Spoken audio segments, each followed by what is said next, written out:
I think they need to get it away quick before the oil price goes to 10. This is a great conversation. That's what I think. Because basically what I've been insinuating with Jeff and Karen, I think 2018 is about the presidential election in Russia, and I think it's about the Aramco listing, and I think they are two of, not the only, but two of the big catalysts of why OPEC has its massive deal with non-OPEC. So I think 2018, pivotal year for oil. You have just dropped a bombshell off camera, and then you've done it again on camera. You think the oil price is plummeting to $10? Yeah, not in the next few weeks or months or maybe even quarters, but I think the long-term outlook for oil, because of what's happening in terms of electric vehicles, 70% of oil use is transportation, cars and planes and so on. So what happens to electric vehicles is really, really important. And if you look at some of the long-range forecasts, we used to talk about peak oil in terms of supply.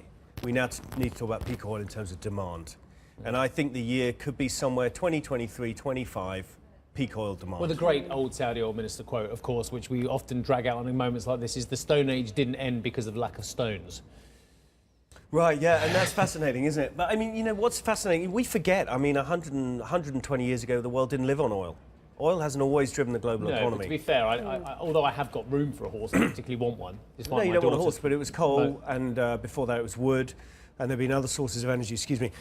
But I think the point is alternative energy in some forms is gathering speed. There's Moore's law within solar energy, within the cost of it. Agreed. So things are changing. It's been a breakthrough year. I started out my morning reading this article in the MT. So did I. It's a great article. There it is. It's a very, very good article. This is about China's pivot towards electric vehicles and saying strategically one of the problems that China has, oil imports. It wants to do away with that, and the other big problem it has is pollution. And you have so many of the cars on the roads contributing to those toxic rates that many people breathe in. I think it's a terrific point, because interestingly, it's often new economies and emerging economies that adopt new technologies first, because they don't have the old infrastructure that they have to keep servicing. And so it's easier to do that. Dare I say, a command economy, it's easier to get stuff done. And a command economy I will challenge you, if I may, on the... Yeah. Go on. No. I just want to challenge you on what you said about longer-term assumptions about oil demand. Everything I've seen, now whether it's the BP long-term statistical reviews, admittedly, an oil producer, or the IEA, a consumer, or OPEC, which lots of people do these longer-term projections, and they're on both sides of the ledger.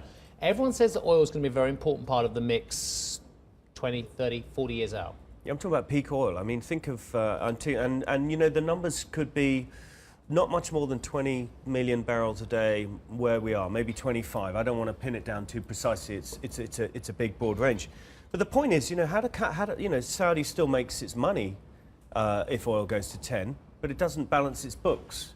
Russia, the global politics changes dramatically. So what do the oil companies do? Dramatically. Canada, everyone loves Canada at the moment. Right. Deep Well, they all love deep Justin oil, Trudeau, they need high prices.